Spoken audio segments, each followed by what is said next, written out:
Profesor, bienvenido. Muy buenas noches. Buenas noches, ¿qué tal? ¿Te cuadran los resultados del CIS? Hombre, ya no es cuestión de que me cuadren a mí o no, sino de que los datos del CIS no le cuadran prácticamente a ningún otro estudio sociológico que se está publicando en las últimas fechas y que, por supuesto, paralelamente está generando un gran debate social. Yo creo que eso no le beneficia al CIS. Si nos paramos a pensar, desde que José Félix Tezanos está al frente, hemos visto cómo se han introducido ciertos cambios en el método y ha saltado a la palestra y se ha puesto en duda cuál está siendo el resultado, la viabilidad y la intención de los mismos. Y eso a quien perjudica es al CIS. Y es por una cuestión que nosotros siempre decimos, algo es la realidad y otra cosa distinta es la percepción. Yo no voy a entrar en que Tezanos y el CIS estén actuando de mala fe, ni mucho menos, no voy a decir nada parecido, pero lo que sí es cierto, aunque la realidad sea que están haciendo el mejor de sus esfuerzos por mejorar el instrumento, la percepción ciudadana es de que se está utilizando como un instrumento político y está generando un descrédito en la institución que no le beneficia para nada. Eduardo, ¿qué tal? Buenas noches. Vamos a ponernos en el punto de vista y la piel de esos ciudadanos que comentabas, porque de por sí las encuestas de Tezanos siempre son noticias, son polémica, pero es que en este caso además contradicen lo que el ciudadano en su casa está percibiendo. ¿Qué se cree? Claro, es que si además estudiamos todas las encuestas que se han estado publicando desde finales de agosto hasta hoy, son todas bastante coincidentes. La que se sale por completo y con una gran distancia es la del CIS. Y en una cuestión sociológica, pues esto llama bastante la atención, ¿no? Y en cuanto a los ciudadanos, pues una de las cuestiones que yo creo que está en la cabeza de todos, que es el precio de la luz, en el CIS, en su encuesta, pasa como una de las cuestiones con menor importancia de cara a las quejas o problemas que detectan los ciudadanos, y llama mucho la atención. Y luego lo que podemos ver es unas enormes diferencias entre todos los sondeos que estamos viendo en intención de voto y el que publica el CIS, principalmente en los datos del Partido Socialista, del Partido Popular y de Ciudadanos. En el resto vemos más similitudes, pero en estos tres la diferencia es muy notable. Por eso precisamente te quería preguntar, Eduardo, ¿qué te llama más la atención? ¿Qué te choca más? El hecho de que en un momento es verdad que complicado para el gobierno por la subida permanente del precio de la luz, el Partido Socialista no solo consolide sino que mejore, o que el Partido Popular, que en el resto de las encuestas crece y además crece con fuerza, para el CIS en cambio pierda respaldo popular? ¿Qué te choca más? Me llaman mucho la atención ambas cuestiones, porque está claro que después del verano que está viviendo el gobierno de Pedro Sánchez, la situación en cuanto a imagen y reputación no estaba siendo la mejor y todos los sondeos venían demostrando un poco eso. El gobierno se está desgastando y la oposición, sobre todo a partir de las elecciones del 4 de mayo en la Comunidad de Madrid, está subiendo, principalmente el Partido Popular, pero claro, es el CIS el que dice que el Partido Socialista está mejor y el Partido Popular está peor, y es algo que contradice el resto de estudios y es lo que verdaderamente llama la atención, tanto una cosa como la otra, las dos. Bueno, decimos para el partido en el gobierno, el Partido Socialista, es complicada la situación en el momento en el que se realizó la encuesta del CIS.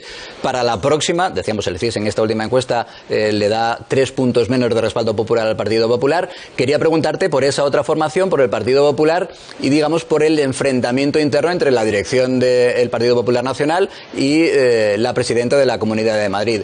¿Ese tipo de enfrentamientos suelen tener repercusión o es muy pronto y no entra, digamos, en el ámbito de las preocupaciones de la sociedad? Yo creo que a día de hoy es pronto. Estamos viendo en el Partido Popular el inicio de un posible problema. Si son capaces de atajarlo, reconducirlo y evitarlo, están todavía a tiempo. Si esto acaba trascendiendo, continúa en esta línea y acaba ocupando portadas en los periódicos, minutos en las tertulias de radio y también en programas de televisión como este, acabará siendo un problema que pueda perjudicar los intereses electorales del Partido Popular. Están a tiempo de que no sea así. Creo que es un lío evitable. Lo comentábamos aquí en este mismo programa hace relativamente poco, pero sí que es algo que cuando se habla de algo que interesa más a tus rivales que a ti, te puede perjudicar en estos sondeos de opinión y por ende electoralmente cuando toca seguir a votar. Eduardo, estamos hablando del Partido Socialista, del Partido Popular. Vamos a fijarnos también un poco en el resto de formaciones, porque Vox se mantiene en ese tercer puesto, aumenta 2 décimas, Unidas Podemos mejora sus resultados, incluso Ciudadanos crece 1 punto. ¿Qué pasa con Ciudadanos? Siempre está ahí un poco a la cola, no termina de arrancar, tampoco llega a desaparecer. ¿Qué nos espera? Según todos los sondeos, además tengo aquí los datos, Ciudadanos está entre un 2 y un 3% de intención de voto. Y sin embargo el CIS le da un 6,5%. Es que es una diferencia bastante importante. Y claro, eso permitiría que las otras cifras que maneja el CIS con respecto a PP y PSOE cuadren más. Lo que pasa es que todos los sondeos y un poco la percepción ciudadana dice que Ciudadanos está en un momento bastante grave y tiene una pérdida de apoyo continuada en las últimas elecciones que se está comprobando en los datos que vemos cuando finalizan los comicios, ¿no? El próximo probablemente será en Andalucía y ya veremos si se termina de confirmar esa tendencia, pero es así, Ciudadanos está en una situación muy, muy delicada. Y el CIS, sin embargo, le deja en un lugar mejor de lo que todos los demás sondeos indican. Ciudadanos ahora mismo tiene una situación que tiene que terminar de revisar de cara a qué va a hacer con su futuro. En cualquier caso, estamos hablando de esos sondeos a raíz de la encuesta publicada hoy por el CIS, lo hace todos los meses, pero en el horizonte no parece, profesor, que estemos cerca de unas elecciones. Yo creo que sí.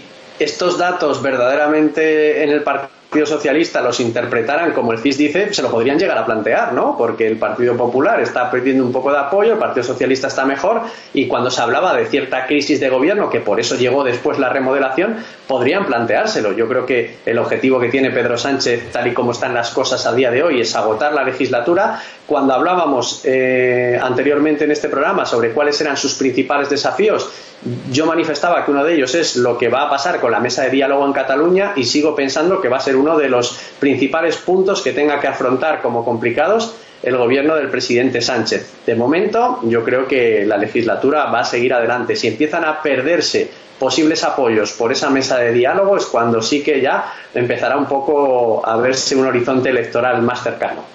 Por cierto, quiero preguntarte también, Eduardo, por una noticia de última hora que se acaba de conocer, que se acaba en realidad de confirmar. Veníamos diciendo que el Gobierno ultima con los sindicatos un acuerdo para subir el salario mínimo interprofesional. Finalmente ya se ha certificado ese acuerdo en el que no entra la patronal. Esto, digamos, que ahonda la teoría de que el Gobierno no está pensando precisamente en disolver la Cámara y convocar elecciones, ¿no?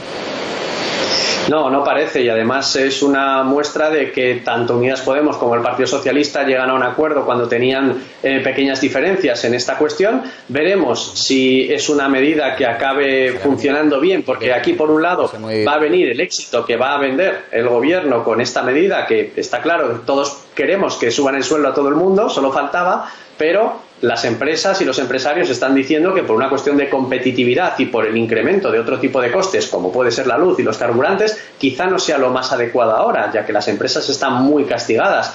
Entonces, es una medida que le va a venir muy bien al Partido Socialista y a Unidas Podemos, que necesitan apuntarse en el currículum este tipo de cosas, porque las últimas que llevan apuntadas son los precios más altos en la historia de la luz, y entonces intentarán jugar un poco ese relato de que están volviendo a llegar a acuerdos entre ambos en pos de la gente que más necesita, como acredita esta subida del salario mínimo interprofesional. Pero sí que parece que le da más estabilidad a la situación de cara a ese horizonte más lejano de unas posibles elecciones que parece que maneja Pedro Sánchez. Eduardo, en la última encuesta del CIS, Yolanda Díaz sale como la política mejor valorada en este caso. ¿Cómo comulga eso con todo el lío que tenemos de la factura de la luz y en concreto con la subida del salario mínimo interprofesional? ¿Cambiará la percepción sobre la ministra? Puede ser que le llegue incluso a beneficiar, porque ella va a ser la que más partido saque dentro del gobierno de esta situación. Además, porque su partido venía defendiéndolo, ella parece que ha ganado el pulso dentro del Ejecutivo contra la gente del Partido Socialista, que por lo menos en privado no parecía estar de acuerdo con esa medida, y eso probablemente le dé un espaldarazo y ayude a mejorar su imagen pública, ¿no? Vemos que la imagen de los políticos en general en España no es la adecuada y siempre suele haber figuras en segundo o tercer plano que están más valoradas que los actores principales. Está ocurriendo ahora con Yolanda Díaz, y este pequeño avance que se consigue con la subida del salario mínimo interprofesional le va a beneficiar, pero todavía queda bastante por jugar y ya veremos. Unidas Podemos tiene que pensar de qué manera se va a seguir diferenciando desde el gobierno, porque el gobierno no lo preside. Entonces la gente, cuando piensa en clave electoral, acaba decidiendo entre cambio o continuidad. Y la continuidad se puede relacionar directamente con Pedro Sánchez, que es el que preside el gobierno. Entonces, Unidas Podemos, desde el Ejecutivo, siempre tiene que jugar a cierta diferenciación. Y aquí, pues con esta batalla que han ganado con la subida del salario mínimo, es algo que le va a beneficiar a Yolanda Díaz.